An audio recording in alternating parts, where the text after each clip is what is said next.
I have the solution, and it is at your fingertips. It is paper, pen, and drawing. And if drawing is too scary of a word, let's call it visual thinking. Deal? Deal. On the topic of the inner critic, you may have read my books or seen my work or watched these videos where I've got the lighting and the lipstick and all that good stuff. And you may say, where's Brandy's inner critic? She's got it all together. I do not have it all together. And oh boy, if I were to share my one sentence autobiography, I guess I am sharing my one sentence autobiography. This is all you need to know.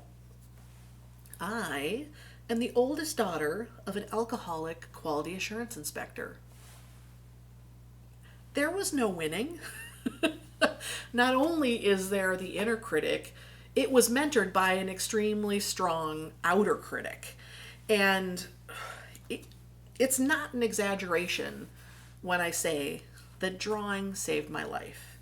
Because as that little kiddo in that volatile environment, drawing was my way of making meaning in a situation that didn't make sense.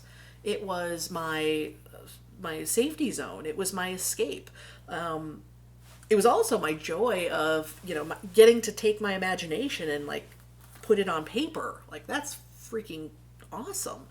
And this is no small thing. It was definitely my sense of control. It was my thing that I controlled, again, in this really volatile environment. And it was all those things. So I could make meaning. I could, have a sense of control. I could create joy, like all this stuff. And, it did shush that inner critic. It was like, shh, I'm busy drawing. And yeah, so thankful. It's no words. There's no words. So strangely, beautifully, very fortuitously, I was that kid who drew all the time and then went to college and drew and then went out in the workplace and now I draw for a living. And in that role, so this is the role of graphic facilitation.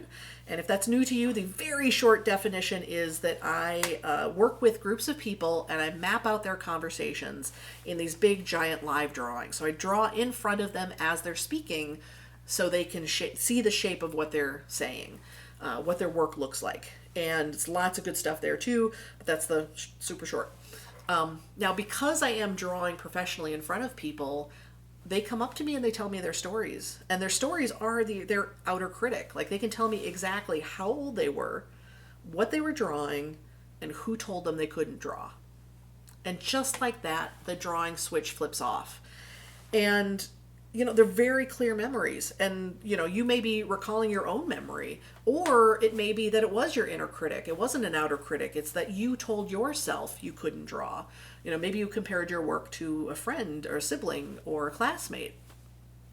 Whatever happened, that switch flips off and that blocks off access to this amazing thing, this amazing tool. It's amazing for the meaning making, for the control having, for the joy creating, like all those things.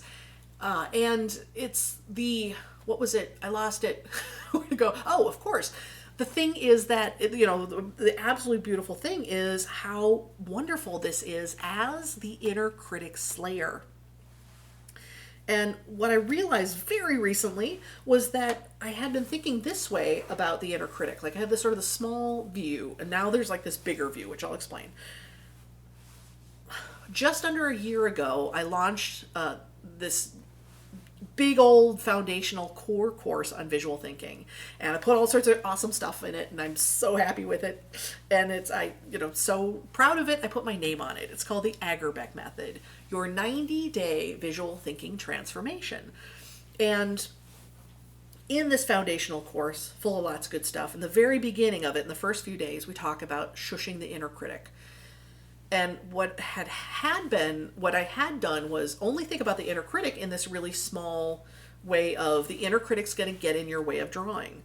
So let's, shush that inner critic, get it out of the way so you can get some good work done. And that's true. But what had happened was through this course, through watching people move through the course and comment, all through the course they were talking about their inner critic. And it was like, wait a second, like it's not just, getting it out of your way to start. It's that this is the slayer, this is the shusher, this is the shutter upper of your inner critic. Like that is what drawing does. And so that's like the big, oh my gosh, what? So here's what happens. You have a new idea and you're really excited and you're thinking, oh, I could do this, or I could do this. What about this? And, your energy level's going up, right? Then enters the inner critic. And the inner critic's like, nope. What makes you think you can do that? That's never going to work. And then all your energy goes, right? Time and again. And then you just don't do that thing you were so excited about just moments before. Instead, you get that idea. You're all excited. Well, I could do this, or what about this? All the energy. Take those ideas out of your head and put it onto a piece of paper. What happens is you have now pulled those ideas away from that inner critic. You have taken away the inner critic's power because you've made that idea tangible. You've got it down on paper. And that is the first step in making that thing happen, putting that idea out in the world. And certainly not every idea is going to survive and be made. Fine, right? And yes, that inner critic's going to show up again. That's what it does. But truly, just that tangibility, the inner critic wants to keep you in the corner. It wants to keep you small. But by getting that stuff out onto that piece of paper, it's now a thing. It's a thing you can work with. You can get a new perspective. It has its own life as a drawing out into the world. So let's do that, right? Right? Huh? Yeah, what? So that is why I'm so excited, this discovery of like, oh my gosh, of course the inner critic hates drawing, because drawing is so freaking good at killing the inner critic. And that's what I'd love us to do. That's what I'm here to do, to help you do, is to flip that drawing switch back on, to reclaim drawing as that thinking tool. And, one of the beautiful things about that is, you're making a physical drawing. I talk about this in the Idea Shapers. I talk about that there's inherent properties of drawing that make it a great thinking tool. And this one, we talked about tangibility. That's one of the four. But there's also the idea of making a physical drawing. You make a physical drawing, and that drawing is full of countless choices. So, you've got this idea. Oh, okay, what's that idea? What do I want to show it as an image or words or blah, what does that look like? Now I want to put it on my paper. What color is it? What scale is it? And how does it fit with the other ideas on that piece of paper? And you may hear this and think, oh, countless choices. That sounds exhausting, right? This is not something where I can say, here's 3 steps and you're done. It's just, okay, I could say, grab a piece of paper, grab a pen, get your ideas out of your head onto that piece of paper. Yes, do that, please. And if you only do that, aces, fantastic. But the reason drawing is a phenomenally powerful and adaptive tool is there's a lot of complexity to visual thinking. There's so many choices you can make. And that is what makes it so adaptable to so many different complex situations. And that's why I'm here. That foundational course, the Agorbeck method, is about teaching you those individual choices you have. That is what the Idea Shapers are. So the latest book, the Idea Shapers, I've broken down that complexity of all those different things you can do in that translation into that processing from here to there, or from out in the world to there. All depends on what you're doing. I've broken that complexity down into these individual, itty-bitty, very learnable, specific concepts, specific techniques called the Idea Shapers. And my job was to make each one so simple you go, well, I can do that. And that is why I am so excited and so thankful you are here today watching this video on my homepage. Thank you, thank you. And here's what I want you to use this as an amazing meaning-making tool. I want you to use this as your best thinking tool. And if you're thinking, yeah, you're good at this, Yes. Let me help you. That is why I'm here. This is there's this gorgeous sort of, shape or symmetry to the fact that I spent my first 22 years just drawing personally, drawing out my own stuff, all those things I told you about.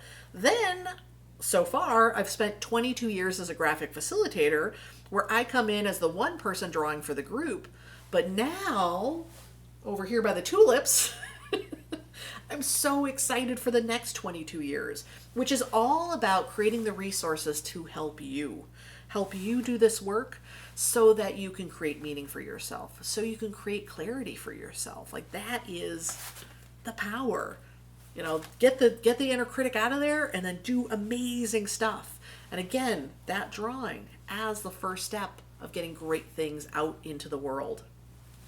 So, very, very happy you're here. Thank you for watching this video. Thank you for being here on my homepage. And basically, the rest of the page is what I have as resources for you. And you may be an individual who's looking to develop these skills. You're more likely to want the books or the online courses. And one thing I love is no matter where you are in the world, join us in the online courses. The Agribek method, I think current count is 28 countries. I have gorgeous, gorgeous learners from 28 countries so far. And if you go over to that page, you'll see the flags. And if you want to be added, come on in. Let's add more countries. Let's add more beautiful, beautiful learners. You may be looking to build these skills within a team. So in that case, you may be more interested in my workshop menu about what kind of keynotes or workshops I can do with your group. And as always, I'm always putting new content on social media. Really, I focus on these videos, putting them on YouTube, but I spread them all over. So certainly, whatever platform you like to be on, hop on over there, follow me there. And that is, again, how we use this and this to shush that inner critic and make fantastic things happen. So thank you so much for watching. And keep on scrolling.